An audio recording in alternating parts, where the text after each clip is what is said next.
Assalamualaikum warahmatullahi wabarakatuh. Sahabat BN, dalam sejarah Indonesia khususnya dan mungkin dunia, barulah ini pertama kali agaknya ada seorang menteri yang menentang kebijakan presidennya. Ini tentu benar-benar suatu kejadian yang amat luar biasa.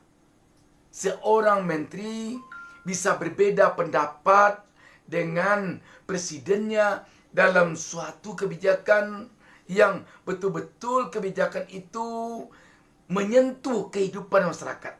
Ketika Presiden Prabowo memerintahkan agar dibongkar segera pagar laut yang membentang sepanjang 30,16 km di pantai utara Banten, tiba-tiba Menteri KKP Sakti Wahyu Trenggono menentangnya dengan mengatakan, jangan dulu dong. Bahkan Menteri Trenggono bukan saja menentang secara diam-diam, tetapi secara terbuka. Dan malah dia mengatakan kesal kepada TNI AL yang membongkar pagar tersebut. Sungguh benar-benar menteri ini menjadi catatan sejarah bagi Indonesia tentunya. Dan bahkan mungkin bagi dunia. Sebab kita tahu presiden itu punya hak prerogatif untuk mengangkat, memilih, menunjuk, dan memecat menterinya. Tapi sekarang ternyata seorang menteri berani menentang kebijakan atau langkah presidennya. Ada apa ini sahabat BN? Ini yang jadi pertanyaan. Kenapa Menteri KKP beralasan yang berbeda alasannya dengan presiden di dalam menyikapi pagar laut ini? Ada apa ini?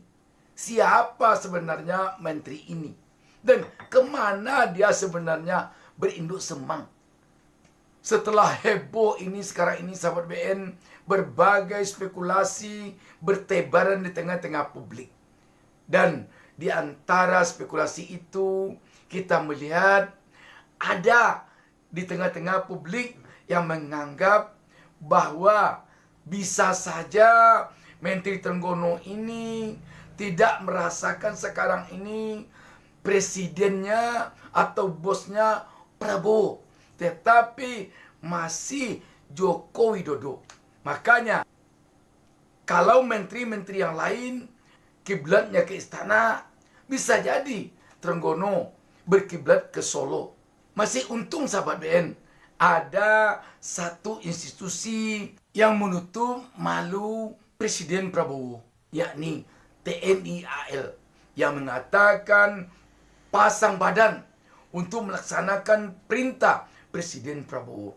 Kalaulah TNI AL tidak bersikap begini, hancurlah reputasi dan harga diri Presiden Prabowo di negeri ini.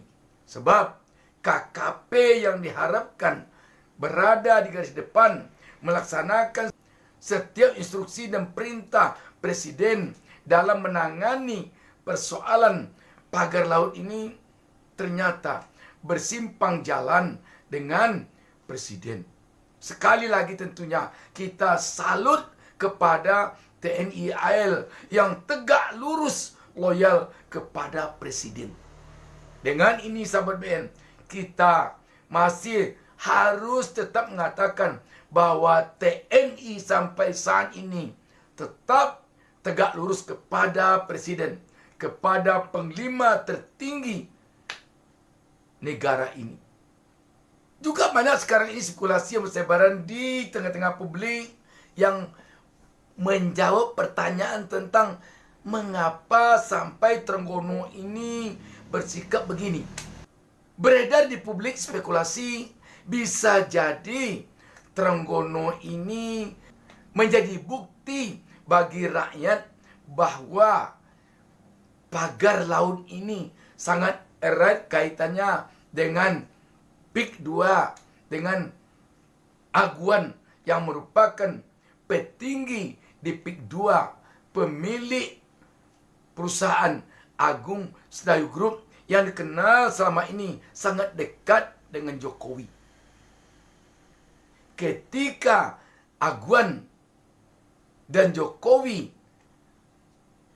mungkin saja tidak mau dibongkar pagar laut ini, dan Trenggono bisa jadi lebih mementingkan mematuhi perintah Jokowi dan Aguan ketimbang mematuhi perintah presidennya. Dengan demikian sahabat BN, semakin tampaklah ke permukaan sekarang bahwa di Indonesia ini sulit saat ini mengatakan tidak ada matahari kembar.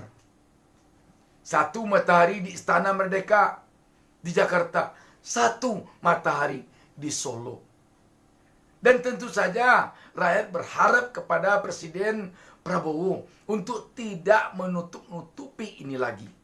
Dan sekarang ini Presiden Prabowo dirasakan oleh rakyat, khususnya oleh rakyat Banten, dan lebih khusus lagi rakyat nelayan yang merasa perlu pagar ini dibongkar karena mengganggu mereka melaut, sangat merasakan bahwa mereka mendapat perhatian serius dari presidennya sendiri.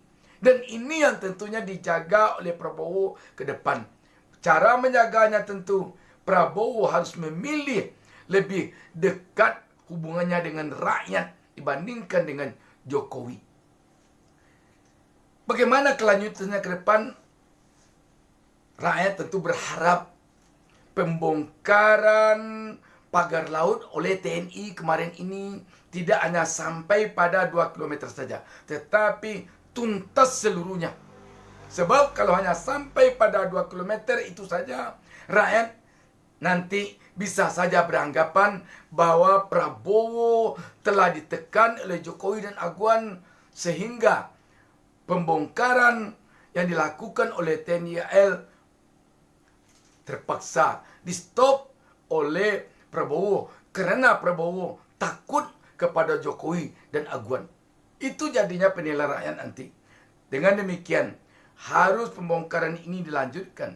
Setelah itu gimana? Harus diusut siapa pemilik pagar laut ini sebenarnya. Harus. Dan itu tentu saja suatu PR yang diberikan oleh rakyat kepada Prabowo. Siapapun nanti pemilik pagar laut ini harus diusut, harus dibawa ke pengadilan. Kalau diam saja nanti setelah pagar dibongkar, rakyat bisa jadi menganggap Prabowo masih takut kepada Jokowi dan Aguan. Karena sekarang ini telah berpendar di publik informasi bahwa pagar laut ini sulit memisahkannya dengan Aguan dan Jokowi.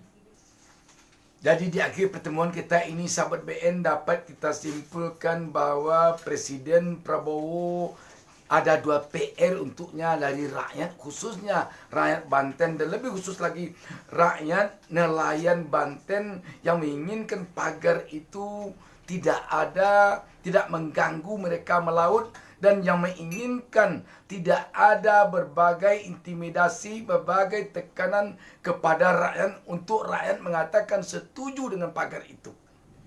Apa 2 PR itu? Seperti dikatakan tadi, bongkar habis seluruh pagar laut ini dan usut tuntas siapa pemilik pagar laut ini. Satu hal lagi yang mungkin sangat diharapkan kepada Presiden Prabowo oleh rakyat, jangan sampai nanti ke depannya di dalam kepemimpinan Presiden Prabowo terjadi 1 menteri 2 presiden. 1 menterinya Trenggono, 2 presidennya Prabowo dan Jokowi. Demikian, wassalamualaikum warahmatullahi wabarakatuh.